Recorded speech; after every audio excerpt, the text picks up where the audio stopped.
telling someone something vulnerable about sex and just getting back K or an emoji.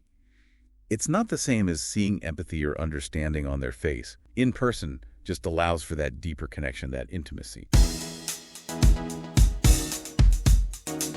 Welcome to the Sex Science Podcast, where we turn the latest peer-reviewed research on intimacy and sexuality into fun, accessible conversations. Generated by AI and fact-checked by experts, the Sex Science Podcast was created by LaShaw to empower you through knowledge. So, join us as we explore pleasure, relationships, human connection, and everything in between. Think about just today how much communicating you did through a screen. Texts, DMs, maybe email. Oh yeah, it's huge. For a lot of us, it's become the main way we connect, even with, partners. Exactly. Now imagine sharing something really personal through those channels. Something sensitive about your sexuality, preferences, experiences, feelings. That kind of sharing, researchers call it sexual self-disclosure, or SSD. And it happens all the time, right? But the big question this deep dive is looking at today is, does how you share actually matter? Face-to-face versus typing it out. That's the core of it. We're digging into a specific research paper that compared just that.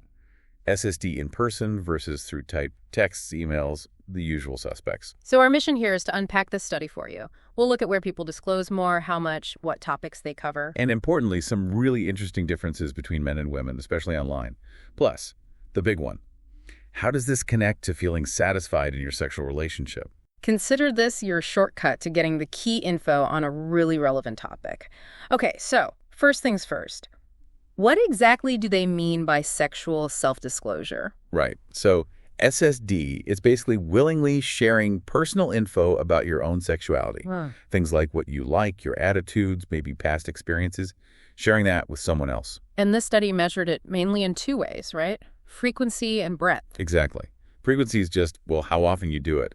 And breadth is about how many different topics you cover. They mentioned depth, like how intimate the sharing is, but that wasn't the main focus here. Correct. They focused on frequency and breadth, and for breadth, they looked at 9 specific areas. Okay, what kind of areas? Let's see. Discussing actual sexual behaviors. Sensations. Fantasies. Preferences, like what you enjoy. What sex means to you personally. Difficult or distressing sexual stuff. Times maybe you weren't totally honest about sex. Preferences about timing, like wanting to wait. And even talking about how satisfied you are with your sex life. So yeah, a pretty wide range. It covers a lot. And this connects to some theories, doesn't it? Like the interpersonal exchange model. Yeah, that's IEMSS for short. A bit of a mouthful. But the basic idea is simple.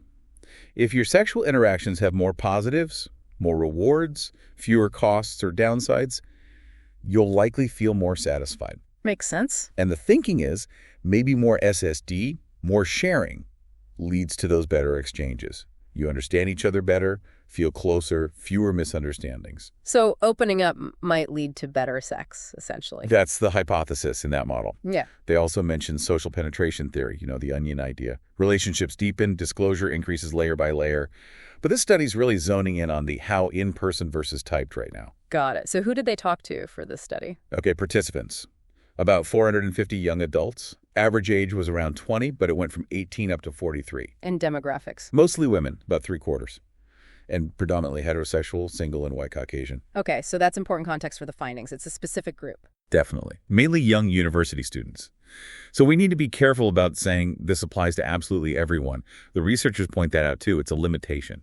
Right. So how did they collect the data? An online survey? Yep. People thought about a specific sexual partner they'd disclosed to. Then they answered questions about how much they shared and on what topics, both face-to-face and using typed tech like texting or email with that partner. And they also measured satisfaction. Yep. Sexual satisfaction, general relationship satisfaction, and those perceived rewards and costs in their sexual relationship. So what did they expect to find? Did they think tech would win out? Well, yeah, that was one hypothesis. Given things like anonymity online, maybe less pressure, more time to compose messages, they figured people might actually disclose more via technology. Okay. And gender. They expected women to disclose more than men, but specifically in person, based on typical communication patterns. And overall, they thought more disclosure, however it happened, would link to satisfaction via those better sexual exchanges. All right, so what did they find? Was tech the winner for disclosure? Here's the first big surprise. Nope. Completely the opposite, actually. Really? Yeah.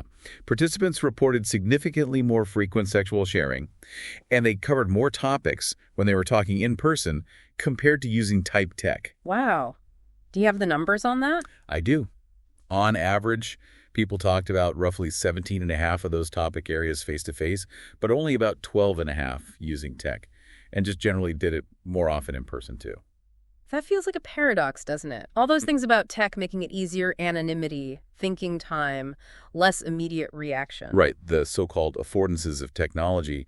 You'd think that would make it easier for sensitive stuff like sex, but apparently not for this group. So why? Why did in-person still come out on top for quantity and breadth? The researchers suggest a few reasons.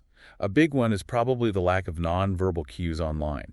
The facial expressions, tone of voice, body language. Yeah, that's huge for sensitive topics. You can't gauge the reaction properly. Exactly. Telling someone something vulnerable about sex and just getting back K or an emoji. It's not the same as seeing empathy or understanding on their face. In person just allows for that deeper connection, that intimacy. And maybe privacy concerns, too. That's another factor they raise. A face-to-face conversation feels more contained, more private. A text, an email, that's a record. It could be screenshotted, forwarded, hacked even. So maybe people feel safer sharing the really deep stuff in person where they have more control. So even if typing feels easier sometimes, the richness and security of talking directly seems more conducive to actually doing more of the disclosing. That seems to be what this study suggests for this sample. Interestingly, though, while the amount differed, the pattern of what topics were discussed was quite similar in both contexts. Oh, like what? Well, the most common topics were the same, whether in person or typed. Things like sexual preferences, behaviors, sensations, stuff that's maybe a bit easier to talk about generally. And the least common. Also consistent. Talking about distressing sexual experiences or times they'd been dishonest about sex, those were low across the board. So it seems like what is hard or easy to talk about might be pretty stable, regardless of whether you're typing or talking, maybe down to personal comfort or just social norms. Yeah, that seems plausible. Some topics are just universally tougher. Okay, let's shift gears to gender. They predicted women would disclose more in person. Did that hold up? It did. For the in-person conversations, women reported significantly higher frequency and greater breadth of sexual self-disclosure compared to men. They talked more often about most of the specific topics when face-to-face. That kind of fits with some traditional communication patterns, maybe? It aligns with some North American gender role expectations, yeah. Women often being seen as the primary communicators in relationships. But then comes the tech part, and it gets interesting again. What happened online? Or, well, via typed tech? Get this. When they looked specifically at disclosure via text, email, etc., those gender differences completely vanished. No difference at all. No significant difference. Not in frequency, not in breadth, not for any of the specific topics. Men and women reported disclosing pretty much the same amount via type technology. Whoa! So the gap that exists face-to-face just disappears online. According to this study, yes. It suggests those gendered communication norms might operate differently, or maybe are just less pronounced, in text-based interactions. Why would that be? The paper offers a couple of possibilities from other research. One is impression management. Maybe people subtly adjust how much they share online to match their partner's level, kind of like adapting to the medium. Okay, sort of mirroring each other online? Potentially. Another idea relates to the gender similarities hypothesis. This basically argues that men and women are psychologically more alike than different. Perhaps online communication, by stripping away some social cues, lets those underlying similarities show through more clearly. That's fascinating. Like tech creates a more level playing field for this kind of talk. It certainly raises that possibility, at least for the amount of disclosure. All right, so we've covered where, how much, what topics, and the gender angle. But let's get to the bottom line. How does this all connect to sexual satisfaction? Right, the big payoff question. They use that IEMSS model, the rewards versus costs idea, to see if the way people disclosed, in-person versus tech, frequency versus breadth, predicted those positive sexual exchanges, which in turn would predict satisfaction. So was it just disclosing more in general, or did the how really matter? The how seemed to really matter, according to their analysis. Here's the key finding. Only the frequency of sexual self-disclosure that happened in person was significantly linked to those positive sexual exchange variables. So not just talking face-to-face, but talking face-to-face often about sexual matters. Precisely. And then those positive sexual exchanges feeling like the rewards outweigh the costs sexually did significantly predict higher sexual satisfaction. Okay, so frequent face-to-face talk, better sexual exchanges, more satisfaction. What about the other stuff? Breadth, tech disclosure. That's the other crucial part. The breadth of disclosure, even in person, so how many topics you cover, didn't show that significant link in their model. And maybe surprisingly, neither the frequency nor the breadth of disclosure happening via type technology showed a significant link to those positive sexual exchanges or to sexual satisfaction. Wow. So for this group, based on this model, texting or emailing about sex frequently or covering lots of topics that way didn't seem to connect to feeling more satisfied in the same way that frequent in-person talks did. That's what their statistical model indicated. It really underscores the potential unique importance of frequent, direct, face-to-face communication for building that positive sexual dynamic and satisfaction, at least as measured here. It's quite a finding in our super digital world. It really is. Now, of course, we have to remember the limitations we talk about, this specific sample. Right, young university students, mostly women, mostly single. Exactly. It might look different for established couples, older adults, different cultural backgrounds. And they only asked one partner. So more research needed there. For sure.